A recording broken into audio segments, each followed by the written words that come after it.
को nationalism in India का lesson पढ़ा रही थी और ये रेबिलियन इन कंट्री साइड तक पढ़ाया था मैंने, ग्रामीण इलाकों में विद्रोह तक पढ़ाया था। अब मैं आज आगे चल रही हूँ टुवार्ड सिविल डिसोबीडियंस, यानी कि सविनय अवज्ञा आंदोलन की तरफ। तो यानी हम नेशनलिज्म इन इंडिया पढ़ रहे हैं आज, भारत में राष्ट्रवाद।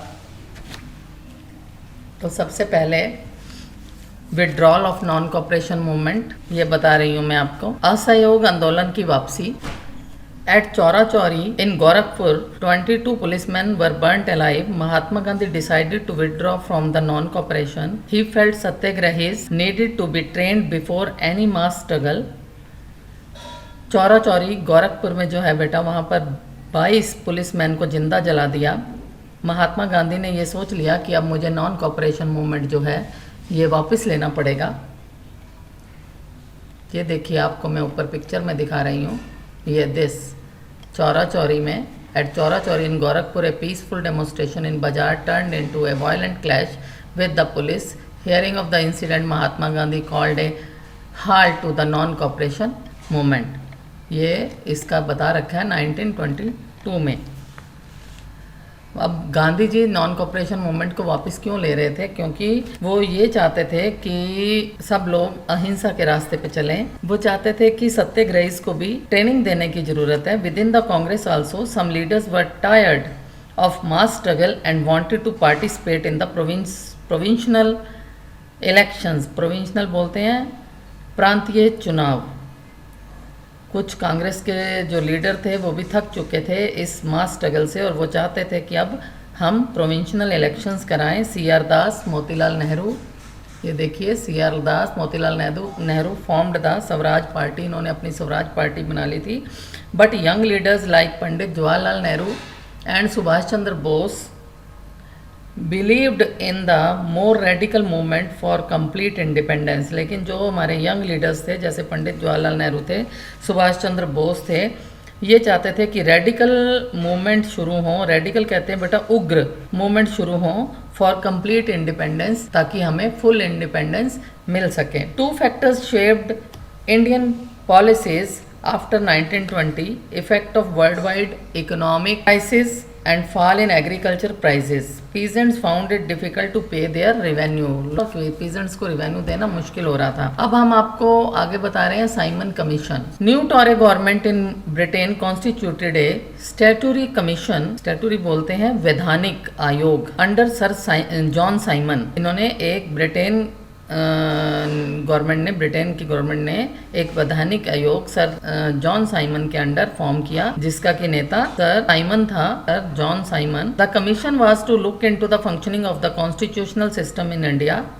इस कमीशन का क्या काम था? संवैधानिक व्यवस्था की कार्यशैली की फंक्शनिंग को देखना, कार्यशैली को देखना। But the commission did not have a single Indian member. लेकिन इस कमीशन में कोई भी एक सिंगल इंडियन मेंबर भी नहीं था। दे वर ऑल ब्रिटिश। ये सारे क्या थे? ये सारे ब्रिटिशर्स थे। तो arrived in India in 1928 and was greeted with the slogan Simon go back. इन्होंने क्या नारे लगाए?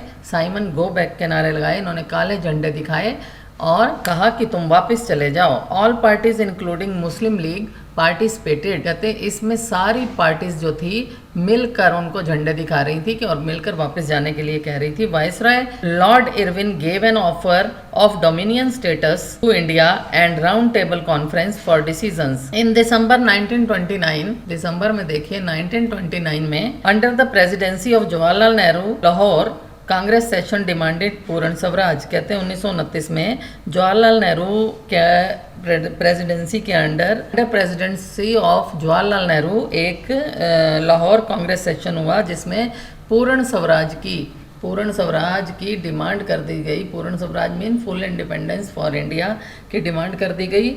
और they decided to celebrate 26 January 1930 as independence day of India. और तय किया गया कि ये 26 जनवरी 1930 को अपना स्वतंत्रता दिवस मना लेंगे। अब आया आपके पास 3.1 the salt march and the civil disobedience movement.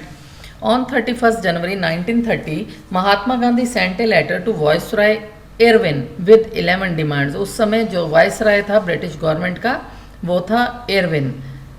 तो महात्मा गांधी ने क्या किया, 31 जनवरी 1930 को 11 डिमांड्स के साथ एक लेटर वाइसराय इरविन को भेजा। The most important demand was to abolish the salt tax, और जो इनमें से सबसे मोस्ट डिमांड थी ये था salt tax. Salt tax, salt के ऊपर जो लगा हुआ टैक्स है, नमक के ऊपर इन्होंने टैक्स लगा दिया था। तो गांधी जी ने कहा सबसे पहले ये हटाओ, क्योंकि नमक ऐसी चीज़ है जो रिच और पुअर दोनों पीपल इक्वल क्वांटिटी में कंज्यूम करते हैं इसको।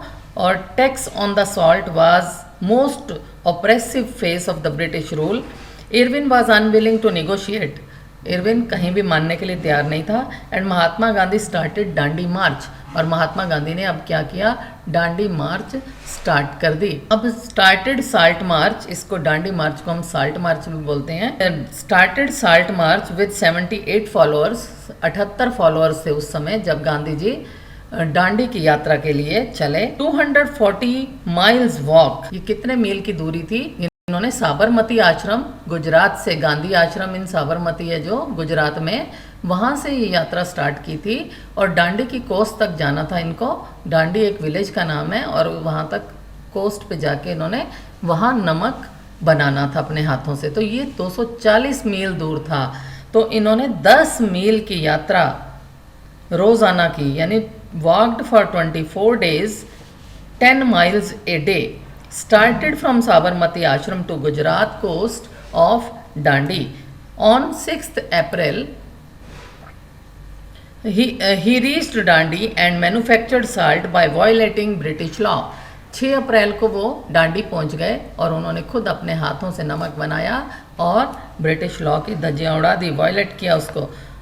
Thousands in different parts of the country broke law and produced salt. कहते हैं इसी तरह से बहुत सारे लोगों ने भी वहाँ नमक बनाया और इसको साल्ट लॉ को तोड़ दिया। People started boycotting British goods and violated other laws. लोगों ने ब्रिटिश गुड्स को के साथ बायकॉट कर दी कि ब्रिटिश गुड्स को हम यूज़ ही नहीं करेंगे, और दूसरे लॉज को भी तोड़ना शुरू कर दिया। British took repressive action by arresting top leaders. British ने अब क्या किया, दमनकारी नीति अपना ली। इन्होंने क्या किया कि अब जो लीडर्स थे उनको पकड़कर अंदर करना स्टार्ट कर दिया जेल में। अब हम पढ़ेंगे Gandhi Irwin pact. Gandhi Irwin pact क्या था। Gandhi once again decided to call off the movement and enter the pact with Irwin. अब गांधी जी दोबारा इरविन के साथ एक बार फिर मूवमेंट में आए। इन्होंने अपना जो मूवमेंट था ये बंद कर दिया। Gandhi ji consented to participate in round table conference. Gandhi ji ने क्या किया कि राउंड टेबल कॉन्फ्रेंस जो होनी थी उसमें पार्ट लेने के लिए यस कर दी। Government agreed to release the political prisoners. जो पॉलिटिकल प्रिजनर्स थे वो गवर्नमेंट ने कहा कि हम इनको रिलीज कर देंगे, राजनीतिक कैदी जो थे इनको हम छोड़ देंगे। तो but negotiation broke down in the conference and Gandhi ji came back to India. लेकिन जब कॉन्फ्रेंस हुई तो निगोशिएशन जो थी वो टूट गई और गांधी जी वापस इंडिया आ गए। He discovered Congress banned. उन्होंने कांग्रेस को गैर कानूनी ठहराया। नेहरू और Gaffar Khan was in jail. Abdul Gaffar Khan और नेहरू जी दोनों जेल में पहुंच गए। And he decided to launch a civil disobedience movement. अब गांधी जी ने क्या कहा कि मैं सिविल डिसोबीडियंस, सविनय अवज्ञा आंदोलन जो है ये स्टार्ट कर दूंगा। Civil with the great appreciation, with the great apprehension, Mahatma Gandhi relaunch the civil disobedience movement को इन्होंने दोबारा स्टार्ट कर दिया। And for over a year the movement continued but by 1934 it lost its momentum. लेकिन 1934 में इसने अपना मोमेंटम खो दिया। अब हम पढ़ेंगे 3.2 how participants saw the movement. Participants इस मूवमेंट को कैसे देखते थे, कौन से पार्टिसिपेंट्स थे जिन्होंने इस मूवमेंट में भाग लिया था। रिच पीजेंट्स थे, पुअर पीजेंट्स थे, बिजनेस क्लास थी, वर्कर्स ऑफ इंडस्ट्रीज थे, पार्टिसिपेशन ऑफ वुमेन थी। सबसे पहले मैं इसमें आपको पढ़ाऊंगी रिच पीजेंट्स। रिच पीजेंट्स जो थे ये इस मूवमेंट को कैसे देखते थे।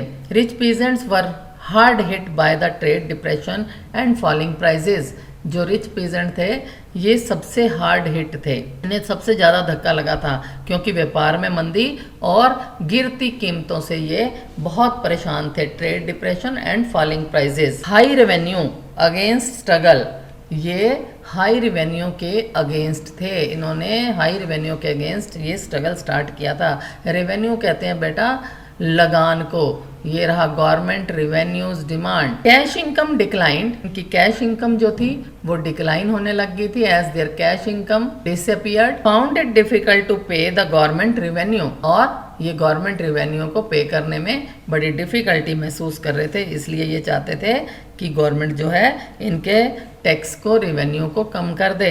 तो government refuse to reduce the revenue, government ने रिफ्यूज कर दिया। And the refusal of the government, ये लिखा हुआ है आप देखिए, टू रिड्यूस द रेवेन्यू, इसने गवर्नमेंट ने इनकी डिमांड को ठुकरा दिया। Rich peasant joined the civil disobedience movement to show their resentment, इन्होंने भी अविन्य अवज्ञा आंदोलन में, सिविल डिसोबीडियंस मूवमेंट में पार्ट ले लिया। For them the fight for Swaraj was struggle against high revenue, लेकिन इन्होंने स्वराज का मीनिंग अपने तरीके से निकाला और इन्होंने स्वराज का मीनिंग यही समझा कि अगर हम इनके प्रति सिविल डिसोबीडियंस मूवमेंट में गांधी जी के साथ भाग ले लेंगे तो ये हमारे हाई रेवेन्यूज को कम, हाई रेवेन्यूज के अगेंस्ट ये स्वराज का मतलब ये है कि हाई रेवेन्यूज कम हो जाएं और वो स्वराज, इन्होंने अपने तरीके से इसका मतलब निकाल लिया। But they were deeply disappointed when this movement was called off without revising the revenue, लेकिन ये लोग डीपली हर्ट हुए, इनको बड़ी निराशा हुई जब ये मूवमेंट अपने आप ही खत्म हो गया बिना रेवेन्यू कम किए हुए। When the movement restarted again, जब ये मूवमेंट दोबारा रीस्टार्ट हुआ 1932 में, many of them refuse to participate, बहुत सारे लोगों ने यहाँ पार्टिसिपेशन के लिए इसमें मना कर दिया। अब आ जाइए पुअर पीजेंट्री, यानी कि पुअर पीजेंट्स। बेटा मंदी बढ़ने लग गई थी और नगद आय में कमी होने के कारण किसान रेंट नहीं दे पा रहे थे, किसान जो थे वो अपना रेंट नहीं दे पा रहे थे, जो पुअर पीजेंट्स थे। As the depression continued and cash income dwindled, the small peasants were unable to pay rent. dwindled कहते हैं इनकम, आय की कमी के कारण। दिस इनकम्स डिवेंडल्स, यानी मंदी बढ़ने और नगद आय में कमी के कारण किसान रेंट नहीं दे पा रहे थे। They wanted unpaid rent to the landlords be remitted, वे चाहते थे कि लैंडलॉर्ड्स, जमींदार, उनके रेंट्स को माफ कर दें। Congress was unwilling to support no rent campaign in most places, और कांग्रेस भी इनका साथ नहीं दे रही थी। कांग्रेस भी अनविलिंग थी, ये नहीं चाहती थी कि ये नो रेंट कैंपेन में इनका साथ दे। तो relationship between peasants and Congress remain uncertain, uncertain कहते हैं अनिश्चितता के संबंध बन गए इनके कांग्रेस के साथ। पुअर पीजेंट्स और जो कांग्रेस थी, इनके जो रिलेशन थे वो अनसर्टेन हो गए। हम आगे पढ़ेंगे बिजनेस क्लास, बिजनेस क्लासेस। आपको मालूम है जब फर्स्ट वर्ल्ड वार हुआ तो during the first world war Indian merchants and industrialist made huge profits and became powerful. First world war के दौरान जो व्यापारी वर्ग था ये शक्तिशाली हो चुका था क्योंकि इन्हें बहुत ज्यादा प्रॉफिट हो गया था। They wanted protection against imports of foreign goods. अब ये क्या चाहते थे? प्रोटेक्शन चाहते थे against imports of foreign goods. They formed Indian industrial and commercial Congress in 1920 and Federation of Indian Chamber of Commerce, this and Federation of Indian Chamber of Commerce and Industries FICCI in 1927 led by Purushottam Das and P.D. Birla. व्यावसायिक हितों को संगठित करने के लिए उन्होंने 1920 में भारतीय औद्योगिक एवं व्यावसायिक कांग्रेस और 1927 में भारतीय वाणिज्य एवं उद्योग परिसंघ का गठन किया। इसका मीनिंग ये है। उसके बाद है आपका they gave financial assistance for the movement and refused to buy or sell any imported goods। Movement तो ये था आर्थिक, तो इन्होंने भी इस मूवमेंट को, लेकिन इन्होंने इंपोर्टेड गुड्स को खरीदने और बेचने के लिए रिफ्यूज कर दिया। They gave financial assistance to the movement but refused to buy or sell imported goods. After the failure of Round Table Conference, round table conference के फेल होने पर business groups were not keen to participate. इनका जो उत्साह था वो मंदा पड़ गया बिजनेस क्लास का राउंड टेबल कॉन्फ्रेंस के बाद। They were worried about prolonged disruption of business. Prolonged disruption बोलते हैं बेटा कि ज़्यादा क्षति हो जाना। दिस प्रोलॉन्ग्ड डिसरप्शन, बिजनेस में लंबी क्षति होने के कारण ये बड़े चिंतित थे। आगे आ जाइए आप, workers of industries, industrial workers के बारे में आपको बता रही हूँ। इंडस्ट्रियल वर्कर्स ने भाग नहीं लिया था सिविल डिसोबीडियंस मूवमेंट में। सिर्फ नागपुर के जो इंडस्ट्रियल वर्कर्स थे उन्होंने ही भाग लिया था, बहुत कम थे ये सिविल डिसोबीडियंस मूवमेंट में पार्टिसिपेट करने वाले। दे डिड नॉट, तो आपको ये बता दूं, workers of the industries did not participate in the civil disobedience movement except in the Nagpur को छोड़कर। सम वर्कर्स डिड पार्टिसिपेट्स, लेकिन बहुत कम वर्कर्स थे जिन्होंने पार्टिसिपेट किया। Since they wanted to fight against poor wages and poor working conditions. ये poor wages और poor working, low wages थे इनके एंड पुअर वर्किंग कंडीशंस के अगेंस्ट ये इन्होंने भाग लिया था कि ये सोच रहे थे कि हमारे जो लो वेजेस हैं ये बढ़ जाएंगे और जो पुअर वर्किंग कंडीशंस हैं ये सुधर जाएंगी। There were strikes railway workers and dock workers. Strike कर दी इन्होंने रेलवे वर्कर्स ने और डॉक वर्कर्स ने 1930 में। डॉक वर्कर्स क्या होता है बेटा? जो शिप्स पर लोडिंग और अनलोडिंग का काम करते हैं उन्हें डॉक वर्कर्स कहा जाता है। Thousands of workers of the छोटा Nagpur in mines joined civil disobedience movement। Mines के छोटा नागपुर के वो जो वर्कर्स थे इन्होंने सिविल डिसोबीडियंस मूवमेंट में पार्ट लिया था। कांग्रेस वर रिलक्टेंट, कांग्रेस जो थी ये बड़ी रिलक्टेंट थी। Include workers demand in civil disobedience movement, ये नहीं चाहती थी कि इनके डिमांड को सिविल डिसोबीडियंस मूवमेंट में रखा जाए, इंक्लूड किया जाए। They fail this would alienate industrialist and divide the anti imperial forces. Congress को लगता जाएंगे थी आपको कि कांग्रेस को लगता था कि इससे इंडस्ट्रियलिस्ट उनसे दूर चले जाएंगे और साम्राज्यवाद विरोधी ताकतों में फूट पड़ जाएगी। अब है आपके सामने पार्टिसिपेशन ऑफ द वुमेन। देखिए participation of women. Another important feature of the civil disobedience movement was a large scale participation of women. Civil disobedience movement में वुमेन ने भी पार्ट लिया। तो आपने देखा होगा साल्ट मार्च के दौरान many women came out to listen Gandhi ji. March के दौरान जो वुमेन थी वो गांधी जी को सुनने के लिए ही बाहर निकल आती थी। तो they participated in the protest marches, इन्होंने प्रोटेस्ट मार्चेस में भी पार्टिसिपेट किया। मैन्युफैक्चर्ड साल्ट, नमक बनाया। पिकेटिंग फॉरेन शॉप्स, उन्होंने फॉरेन शॉप्स को लूट लिया एंड लिक्वर शॉप्स को भी लूटा। In urban areas the women were, देखिए ये urban areas the women were from high class. शहरों में ये जो वुमेन होती थी ये हाई कास्ट फैमिलीज की थी। Rural areas they came from the rich peasant society, और गांव में जो अमीर किसान होते थे ये उस सोसाइटी की वुमेन थी। They went to jail also, कई जो वुमेन थी इनमें से जेल भी गई। और but Gandhi ji believed that women should look after home and be good mothers and wives. लेकिन गांधी जी चाहते थे, गांधी जी हमेशा ही ये मानते थे कि वुमेन जो है उसको घर पे रहना चाहिए, उसको गुड मदर्स होना चाहिए, गुड वाइफ्स होना चाहिए। तो for a long time Congress was reluctant to allow women to hold any important position of authority. कहते हैं बहुत लंबे समय तक कांग्रेस संगठन में किसी भी महत्वपूर्ण पद पर औरतों को जगह देने से कांग्रेस जो थी वे हिचकिचाती रही। तो ये था बेटा आज का आपका वीडियो नंबर 2। अभी लेसन ये कंप्लीट नहीं हुआ है, ये लेसन वीडियो नंबर 3 में जाकर कंप्लीट होगा। कल हम पढ़ेंगे इसमें 3.3 the limits of civil disobedience movement, यानी कि सिविल डिसोबीडियंस मूवमेंट्स की लिमिट। ये हम तीसरी वीडियो में पार्ट 3 में नेशनलिज्म इन इंडिया पार्ट 3 में पढ़ेंगे।